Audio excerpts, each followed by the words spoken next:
World में आप सभी का स्वागत है। आते हैं मेंसुरेशन के नेक्स्ट क्लास में।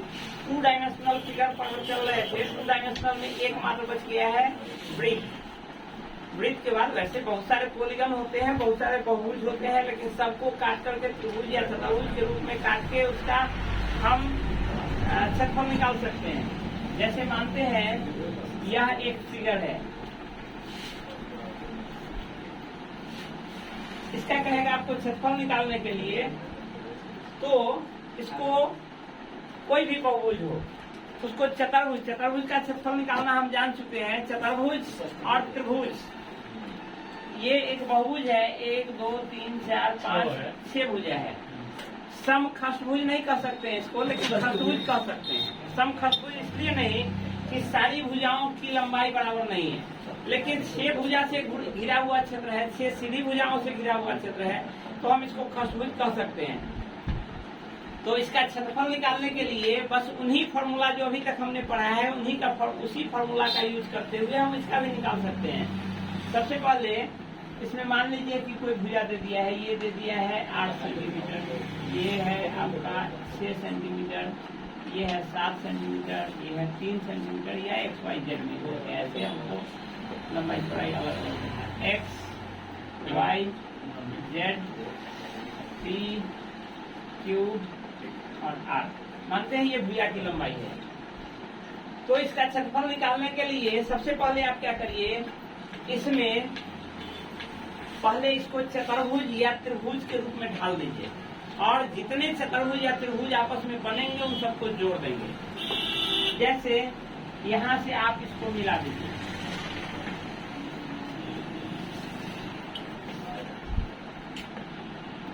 इधर भी एक चतुर्भुज का ही निर्माण हो गया है, 1 2 3 1 4 भुजा वाला।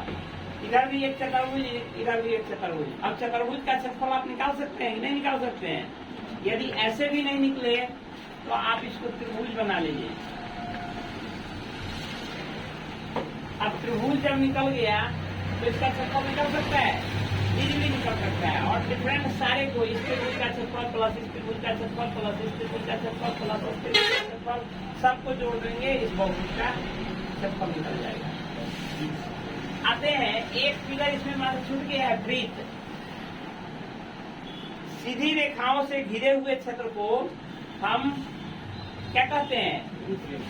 सीधी रेखाओं से घिरे हुए क्षेत्र को बहुभुज कहते हैं। लेकिन वहीं यदि कर्व्ड लाइन से और एक निश्चित आकार पर मुड़े हुए ये कर्व्ड लाइन से क्षेत्र को हम एक वृत्त कहते हैं। यह एक सर्कल है। सर्कल में इसकी बाहरी, सर्कल के जो बाहरी रेखा है, यह जो रेखा है जिसे यह बना है, इसमें एक निश्चित आकार पर वो हमेशा मुड़ेगा। जितना एंगल यहाँ इस 2 बिंदु के बीच बन रहा है, उतना ही एंगल इस 2 के बीच बनेगा। हमेशा ये एक निश्चित आकार पर, इसका झुकाव जो है हमेशा एक बराबर होगा। ऐसा नहीं कि कहीं ज्यादा झुक गया है और कहीं थोड़ा कम झुका है, हमेशा इसका झुकाव एक समान होगा। और ये पहले भी हमने बताया है कि एक सर्किल, पूरे सर्किल का मान कितना होता है एंगल में? 360 डिग्री होता है। अब देखिए, सर्किल में 3-4 पॉइंट होते हैं जिसको आपको जानना जरूरी है। सबसे पहले ये सर्किल है, तो सर्किल के ठीक बीचों बीच एक बिंदु होगा। तो उस बिंदु को हम क्या कहते हैं? सेंटर कहते हैं या केंद्र कहते हैं। इसको सेंटर कहते हैं या केंद्र कहते हैं।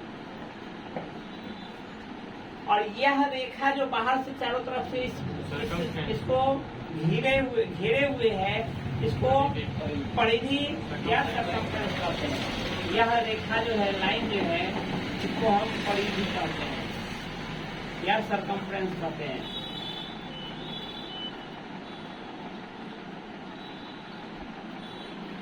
सरकमफ्रेंस कहते हैं। यह सरकमफ्रेंस जो होता है, सरकमफ्रेंस जो होता है, यह यहाँ से किसी बिंदु से चलना प्रारंभ करें और एक दिशा में चलते हुए पुनः यहाँ तक पहुँचेंगे।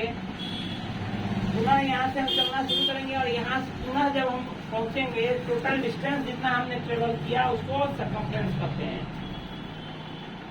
अब देखिए, इस सेंटर से, केंद्र से परिधि पर खींची गई सीधी रेखा को क्या कहते हैं? रेडियस। रेडियस कहते हैं या त्रिज्या कहते हैं।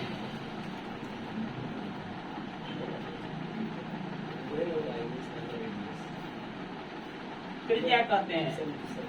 आपको बताइए, एक केंद्र से परिधि पर कितनी रेखाएं खींची जा सकती है? असंख्य, अनंत रेखा खींची जा सकती है। वो निर्धारित नहीं है, कितनी भी रेखा खींच सकते हैं, लेकिन सभी रेखाओं की लंबाई क्या होगी? समान होगी। सभी रेखाएं बराबर होंगी। इसलिए रेडियस यहाँ खींचे, यहाँ खींचे, यहाँ खींचे, यहाँ खींचे, कहीं पर भी खींचेंगे, सारे रेडियस आपस में क्या होंगे? बराबर होंगे, समान लेंथ के होंगे।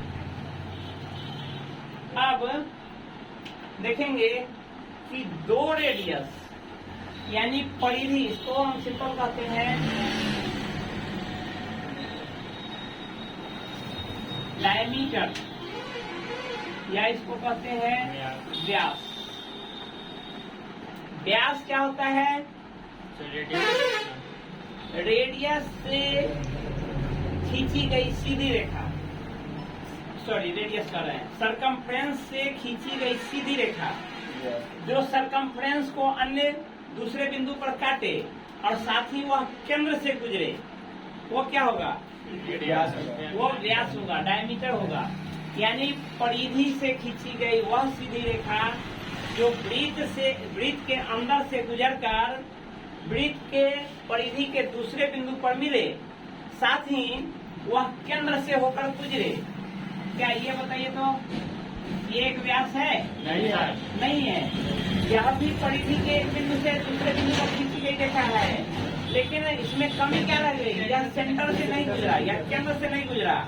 तो केंद्र से गुजरने वाली वह सीधी रेखा जो किसी वृत्त के परिधि को दो बिंदु पर काटे, वो क्या कहलाता है? व्यास कहलाता है। तो आप देखेंगे कि यह यदि व्यास है, यह हम देते हैं सेंटर को O डिनोट किया जाता है, ये A है, ये B है। यह AB सीधी रेखा इसको दो भागों में बांट रही है, साथ ही केंद्र से गुजर रही है। तो आप देखेंगे यह AO क्या है? AO त्रिज्या है। AO क्या है? रेडियस है। और ये OB क्या है? ये भी एक त्रिज्या है। तो यह सीधी रेखा ऐसे आई है, तो इस आधार पर यह क्या हुआ? ये AO प्लस OB बराबर AB है। यानी व्यास AB बराबर क्या है? OA plus OB। ये भी क्या है? ये भी रेडियस ही है, और ये भी क्या है? रेडियस ही है। दोनों को समान लंबाई की होगी, क्योंकि एक ही वृत्त की दोनों त्रिज्या है। तो एक ही वृत्त की त्रिज्या की मान हमेशा क्या होता है? समान होता है। तो R प्लस R, यानी ये कितना हो जाएगा? 2R, R स्क्वायर नहीं, 2R होगा। ठीक है। तो डायमीटर क्या होता है? हमेशा त्रिज्या का 2 गुना होता है। याद रखेंगे, व्यास बराबर क्या होगा? 2 गुने त्रिज्या। व्यास बराबर 2 गुने त्रिज्या। व्यास हमेशा त्रिज्या का 2 गुना होगा। अब आते हैं,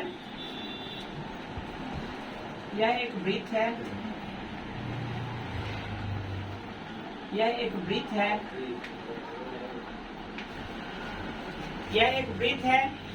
वृत्त में जो परिधि है, परिधि का कोई भाग, टूटा हुआ भाग, यह क्या है? इसको क्या कहते हैं? आर्क कहते हैं।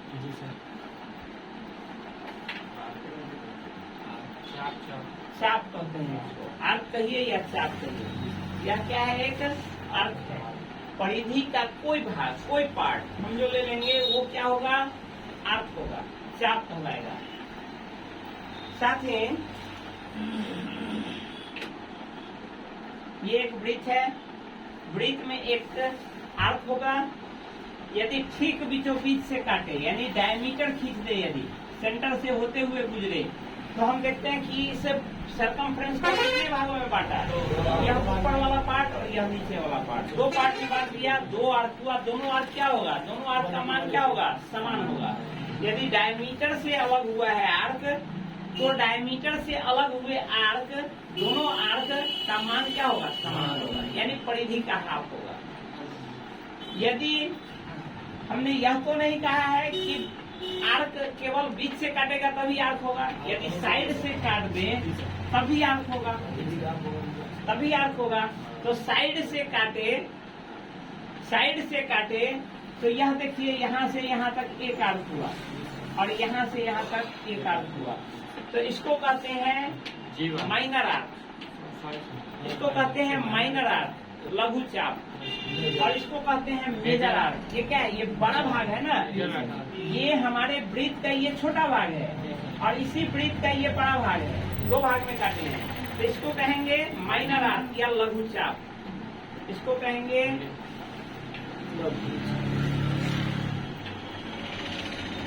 और इसको कहेंगे मेजर आर्क।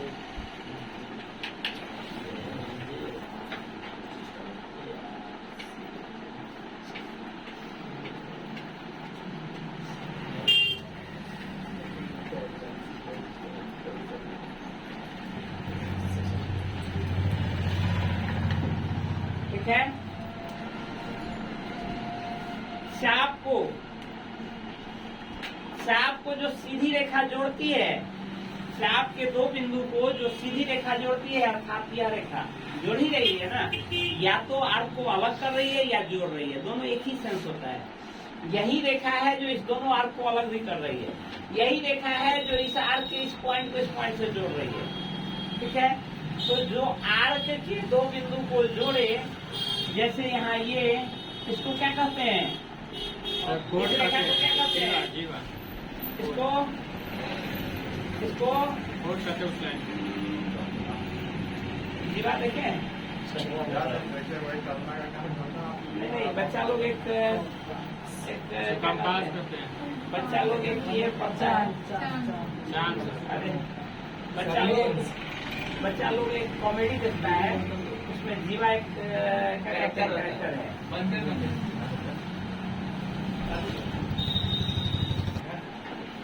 तो देखिए यह जो है यह जीवा है, इसको कहते हैं जीवा, या इसको कहते हैं, ये क्या है? ये क्या नाम था इसका? चाप। तो इसका नाम, दूसरा नाम चाप कर्म भी है। ये सीधी रेखा है, उसको कर्म भी कहते हैं। जैसे आप त्रिभुज में देखे हैं कि 90 डिग्री के सामने की भुजा को कर्ण कहते हैं, उसी ढंग से इसमें इस आर्क के सामने की भुजा को कर्ण कहते हैं। लेकिन चूंकि ये आर्क का है, इस आर्क का कर्ण है, इसलिए इसको चाप कर्ण कहते हैं। ठीक है। अब माइनर आर्क, मेजर आर्क समझ गए, जीवा समझ गए, या कॉर्ड कहते हैं इसको, इंग्लिश में कॉर्ड कहते हैं। अब आप देखेंगे कितने चीज को है, इसी चीज को फोकस करना है। सबसे पहले हम आ जाते हैं परिधि पे, सरकमफ्रेंस पे। सरकमफ्रेंस, जब आप एक सर्किल दिया हुआ है, सर्किल में सबसे पहले आपको रेडियस का वैल्यू दे दिया होगा, और जब रेडियस का वैल्यू दिया होगा तब आपसे विभिन्न क्वेश्चन पूछेगा वो। जैसे मानते हैं यह एक सर्किल है, तो मिटाते हैं।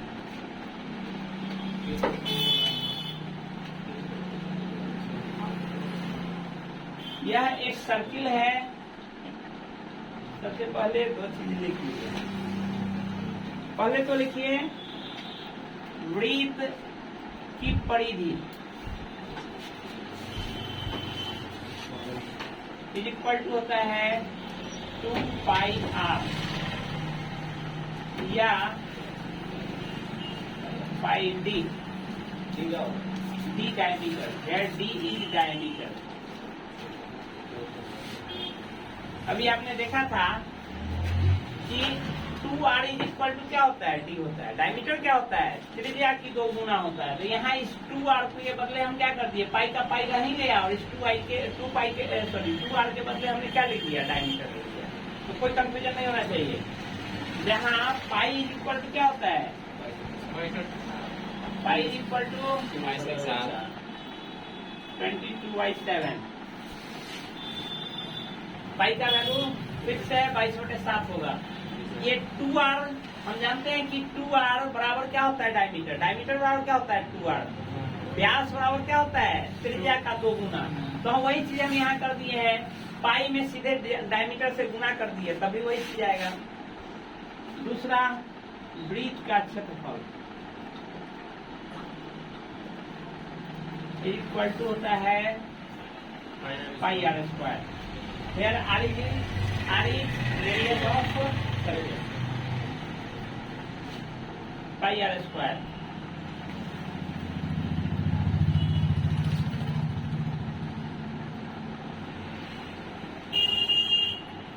हो गया।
क्वेश्चन दिया हुआ है,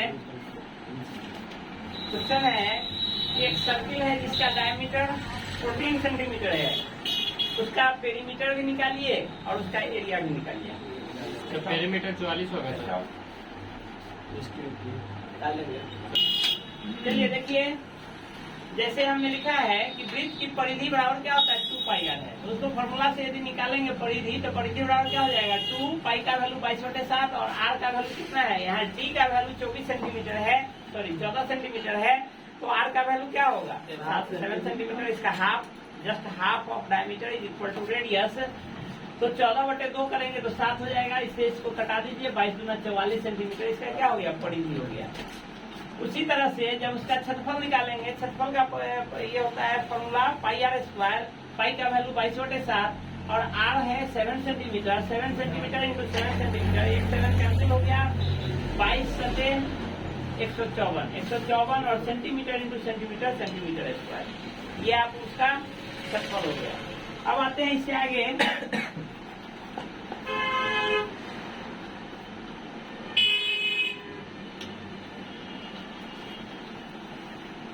इससे आगे आते हैं, यही वृत्त है। इस वृत्त में आपको कहेगा,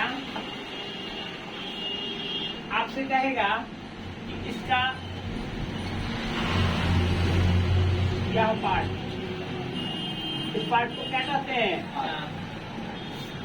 इसको चाप कहते हैं, आर्क कहते हैं, कॉर्ड नहीं, कॉर्ड ये है, इसको आर्क कहते हैं, चाप कहते हैं। चाप जो है हम किसका, लघु चाप, लघु चाप ए ओ बी, लघु चाप ए ओ बी मतलब ये पार्ट कहेगा कि इसका कोण जो है इस फिगर में डी बराबर 14 सेंटीमीटर दिए हुए है। आपसे पूछेगा लघु चाप ए ओ बी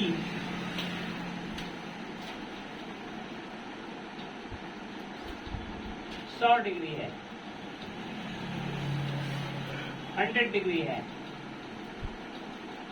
तो चाप ए ओ बी की लंबाई बतावें। क्वेश्चन समझते हैं कि नहीं समझते हैं? नहीं समझ रहे। कह रहा है कि यही फिगर है, पहले ही वाला जो हमने दिया था, डायमीटर, ये सर्किल है, इस सर्किल का डायमीटर 14 सेंटीमीटर है। अब कह रहा है कि ये लघु चाप है, इस लघु चाप की लंबाई बताइए। तो जिसका इस लघु चाप का एंगल दे देगा कि लघु चाप 100 डिग्री है, 120 डिग्री है या 80 डिग्री है, कुछ भी लघु चाप का एंगल दे देगा। तो आप जानते हैं इसमें सबसे पहले क्या करेंगे, ये क्या है, ये लघु चाप जो है किसका भाग है, परिधि का भाग है। ये चाप जो है किसका भाग है, परिधि का भाग है। तो इसमें हमको कोरिलेट करना पड़ेगा परिधि से। परिधि, इसकी परिधि, वृत्त की परिधि। सबसे पहले परिधि निकालने के लिए आप आर निकालेंगे। आर इक्वल टू क्या होगा, 7 सेंटीमीटर। तो आर निकाल लेंगे 7 सेंटीमीटर। अब हम इसका सबसे पहले क्या करिए, इस वृत्त की परिधि निकाल लीजिए। वृत्त की परिधि बराबर कितनी होगी, 2 पाई आर बराबर कितना निकला था, 44 सेंटीमीटर। अब यह पूरा 44 सेंटीमीटर है, लेकिन हमको निकालना क्या है, इतना पार्ट वो मात्र पूछ रहा है, पूरा तो नहीं पूछ रहा है। तो देखिए यह पूरा कितना एंगल पे बना हुआ है, 360 का बना हुआ है। तो 360 का वैल्यू कितना है, 44 सेंटीमीटर है। तो कितने का वैल्यू हमको निकालना है, 100 का निकालना है। तो नहीं निकलेगा। 360 का मान, 360 डिग्री का वैल्यू 44 सेंटीमीटर है की लंबाई। 360 डिग्री पर यदि हम घूम जाए तो कुल डिस्टेंस ट्रेवल करेंगे 44 cm। तो 1 डिग्री यदि ट्रेवल करे तो कितना, 44 cm बाई 360। तो हमको निकालना कितना है, 100 डिग्री यदि ट्रेवल करे तो कितना, 360 into 100। बस इससे जो आपका निकलेगा वो ये माइनर आर्क निकल जाएगा। यदि मेजर आर्क पूछे तो इसे एक फॉर्मूला भी बन जाता है, लेकिन फॉर्मूला अलग से याद करने की हमको नहीं लगता है कोई आवश्यकता है। यदि आपको लगता है कि आवश्यकता है तो अलग से फॉर्मूला हम दे देते हैं। ये देखिए, ये माइनर आर्क लेंथ ऑफ माप, माइनर आर्क का माप, माइनर आर्क की माप यानी चाप की माप बराबर क्या होता है, परिधि इंटू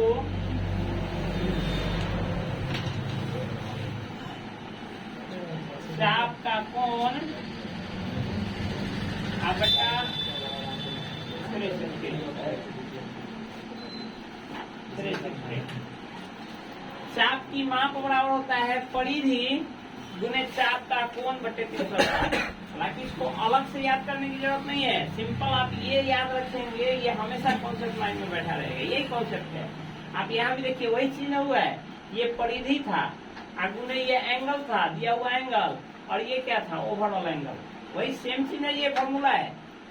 तो आप केवल इसको बैठा के रखेंगे कि कोई भी चाप, यहाँ लघु चाप कर रहे हैं, बृहद चाप यदि पूछेगा तभी, यदि यही सेम क्वेश्चन दे दे, इसका मान भी दे दे कि 100 डिग्री है, इसका मान भी दे दे कि 100 डिग्री है, आपसे पूछे कि बृहद चाप की माप बताइए, तो बृहद चाप की माप निकाल लेंगे। एंगल ये दिए हुए है 100 डिग्री, तो नीचे का एंगल कितना होगा, 260 डिग्री। तब बस यहाँ केवल ये 100 के जगह क्या करेंगे, 260 डाल देंगे, उससे निकल जाएगा। माइनर आर्क, मेजर आर्क जो भी पूछे वो निकल जाएगा। समझ में आ रहा है कि नहीं आ रहा है?